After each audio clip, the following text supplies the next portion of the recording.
Como a gente viu, né, no próprio texto, a estrutura familiar, ela é uma mola propulsora, né, para que verdadeiramente se estabeleça uma ferida ou não. Né? Vamos ver então ali qual era essa família então de José. Né? José havia sido, né, ou melhor, ele foi órfão de mãe. Né? A Raquel, que era a mulher amada, né, de Jacó, já havia falecido, ela faleceu no parto, né, do irmão dele, Benjamim. Então a gente vê que ele cresce já, né, sem a presença materna. Isso já gera no coração dele, né, um déficit ou uma carência também. O pai, né, devido ao fato, né, de Raquel ser a mulher amada, ele acaba então super protegendo José. Né? Isso vai gerar, então, no coração dos irmãos o quê? Um sentimento de que o José era o preferido do pai. O excesso né? de amor trouxe ódio no coração dos outros. Trouxe ódio no coração dos irmãos. Né? Uma outra realidade que a gente vai ver também dentro desse contexto familiar é que muitas das vezes a gente vai ver a omissão de Jacó. Jacó não percebeu o que estava acontecendo dentro da família dele. E isso acontece muito dentro dos lares, dentro de uma estrutura familiar, onde aquele que é a figura de autoridade não percebe o que está acontecendo ali dentro de casa. E isso vai, então, gerando feridas, vai gerando situações não resolvidas.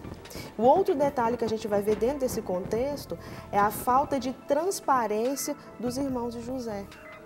Porque no texto fala que eles não podiam mais falar pacificamente com José, mas não falaram abertamente a respeito da raiva que eles sentiam, não falavam abertamente a respeito da mágoa que estava sendo gerada no coração deles pela predileção de Jacó com relação a José.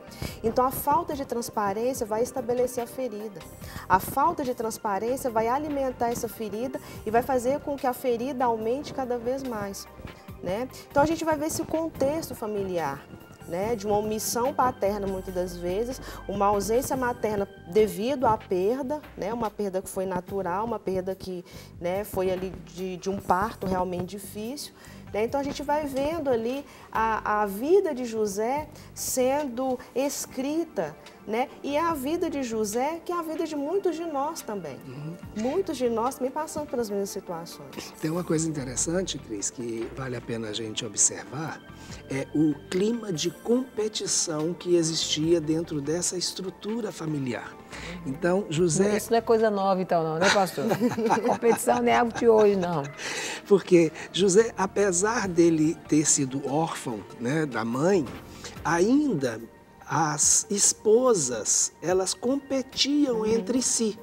Né? Então, a irmã de Raquel competia com Raquel, né? E essa competição entre as duas irmãs, ela é visível no contexto, porque a Raquel não tinha filhos e a outra teve filhos, e Raquel, desesperada, chega, né? E tem uma música muito interessante, Dá-me filhos, ela desesperadamente pede um filho, porque ela se sente menor do que a irmã, mesmo sendo amada. Naquela época valorizava, né? Sim. Era necessário ter um filho. Mas nem o amor que Jacó tinha por ela não era suficiente.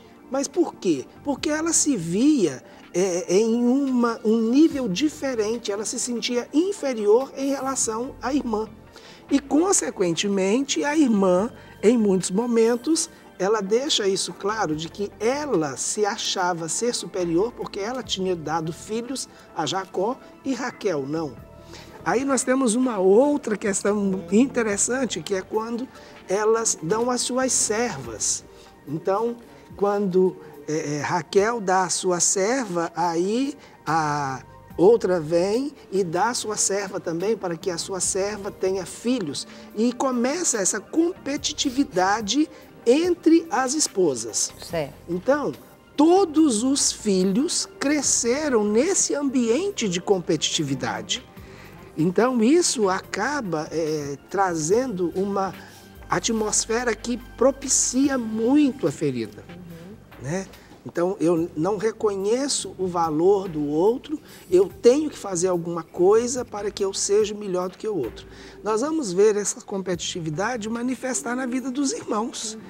Né? Então, aquilo que era visível na vida das mães, agora se transfere para a próxima geração e aí os irmãos começam a competir uns com os outros. Né? Então, a gente também precisa ressaltar dentro desse contexto aquilo que é recebido como herança. Né? Então, qual foi a herança que a família de Jacó recebeu? Jacó teve uma experiência que não foi muito boa com Labão, a família das suas esposas. Né? Ele foi trapaceado por Labão, como também ele tinha um histórico de ser trapaceiro. É isso que eu ia falar, né? O significado de Jacó. Então, aquele que trapaceou o irmão. Né? Então, há uma atmosfera espiritual, né? Que ela possibilita também. Quando a gente olha o contexto, a mãe de José, ela roubou o ídolo do pai. Isso. Então, já é uma outra questão espiritual interessante que vem acarretar e trazer um peso, né? Para a vida de José. Uma outra questão, eles estavam ali depois do incidente em Siquém, onde os irmãos de José, eles matam, né, toda a população masculina de uma cidade. Então, por causa de quê? Por causa de Diná, que foi violentada, abusada, né? E aí tem tudo a ver com aquilo que você disse, Cris. Jacó não tomou providência. Exatamente. Então, como Jacó não tomou providência, os irmãos tomaram a providência. E tomaram do jeito errado. Tomaram do jeito errado. Então, a gente vai vendo que há tantas coisas dentro desse contexto familiar que possibilita essas feridas, que a gente, quando olha assim, vira e fala, já realmente José ainda se safou. E né, deixando aberto aqui, você pode ligar, pode falar conosco, ligar e falar ao vivo, 3253-3320, 3253-3320, ou mandar ali pelo CAT, né? Você liga 3209-3301, opção 1, 3209-3301, opção 1 e deixa registrado a sua observação, o seu comentário. Eu tenho algumas aqui para compartilhar com vocês. Uma é da Lindaura, daqui de Belo Horizonte. Eu sou da Igreja Quadrangular e faço jejum todos os dias, das 11 da noite às 9 da manhã. Lá na minha igreja, eles falam que é errado e que eu vou adoecer. Mas eu tenho muita fé em Deus e quero continuar. Eu estou errada? Olha, a questão de adoecer ou não por fazer o jejum, isso vai depender do seu metabolismo, né? E de como essas refeições elas são importantes para o funcionamento do seu corpo. Então, você quando faz esse jejum de 11 da noite até as 9 da manhã, eu subentendo que você faz a sua última refeição por volta de 10 da noite. Um lanche leve, provavelmente, antes de dormir. E depois você fica até as 9 da manhã sem comer. Então, não é um período prolongado, porque você, além de ter ingerido ou feito uma refeição leve antes de dormir, é o que eu estou entendendo, você ainda tem o período do sono. Então, você não ficou um período muito longo.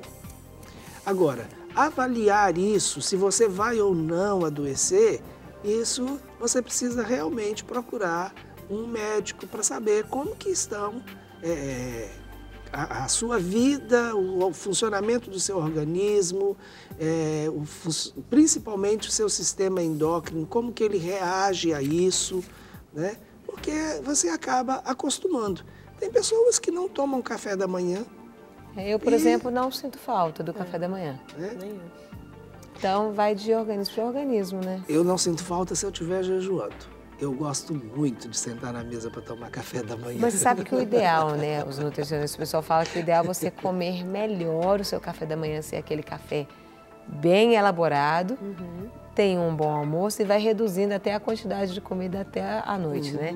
Então, é importante cada um, né, observar seu próprio organismo, porque às vezes você tem um problema de gastrite, tem um problema, né, estomacal, e aí você tem que pedir, né, autorização para que isso também não piore, né? O jejum é para nos aproximar do Senhor. Exatamente. E às vezes, Carol, esse tipo de jejum, onde ela faz com frequência, como ela disse, faz todos os dias, o seu organismo acaba acostumando, o metabolismo do seu corpo vai se adaptar, né, a esse sistema de alimentação. E uma outra coisa que eu já falei, o sono, ele tem essa característica, né? Se fosse durante o dia, aí talvez você ficasse por um período muito longo, né? Como você falou, todos os dias, período muito longo realmente poderia fazer diferença. Mas à noite eu creio que não. Mas vale a pena, na dúvida, consulte um clínico. É, não é verdade. E tem uma outra participação aqui, anônima, daqui de Belo Horizonte. Fala o seguinte: eu tive problema de síndrome do pânico e passei pelo processo de libertação. E na igreja me falaram que Deus me daria um ministério. E eu tenho buscado cada vez mais. Só que eu estou com muita deficiência na área sentimental da minha vida. Estou me separando. Um rapaz da minha igreja se mostrou interessado por mim. Como eu devo agir? Bem, pelo que eu entendi, ela é casada. É, pelo que eu estou entendendo, do jeito que está escrito, parece que ela está passando por um processo de separação e tem alguém interessado. Então, a princípio, ela está casada, né? Senão ela já seria separada. Porque ela está se separando. Então, se está se separando é porque está junto de alguém, né? Pelo que está escrito. Isso. Então...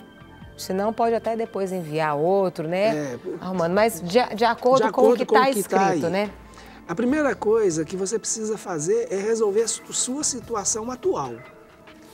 Se tem alguém interessado em você e se realmente essa pessoa está interessada em você, ele vai saber esperar o tempo certo. Apesar de que eu não acho que um processo imediato a uma separação seja o tempo certo para começar um novo relacionamento.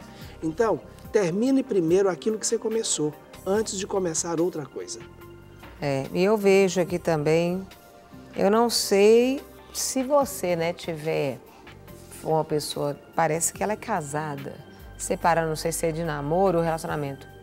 O Senhor, Ele é a favor da restauração. Sim. Então, primeiro seu casamento, né? Não vá nessa linha de vou me separar e vou estar arrumando. Ainda mais se você quer estar aí participando de um ministério, procura seu pastor, conversa direitinho com ele, né? Pede essa ajuda, esse auxílio, porque, em primeiro lugar, aí, se você não estiver bem dentro da sua casa, como é que você vai estar podendo servir ali com autoridade, né? Então, procura seu pastor, eu acho que seria importante, né, pastor? Eu não falei a questão da restauração, porque ela não é clara aqui, né, Carol? Ficou muito, meio assim, na sentimental, estou me separando, não sei nem se ela é solteira ou se ela é casada. Ela é casada, né? Se ela é solteira, termine. Exatamente. Busque a restauração e aí, né, Deus vai estar trazendo a pessoa certa. Se é casada, lute pelo seu casamento. Exatamente, busque a restauração primeiro. Quando não houver possibilidades, aí vamos pensar em outra situação.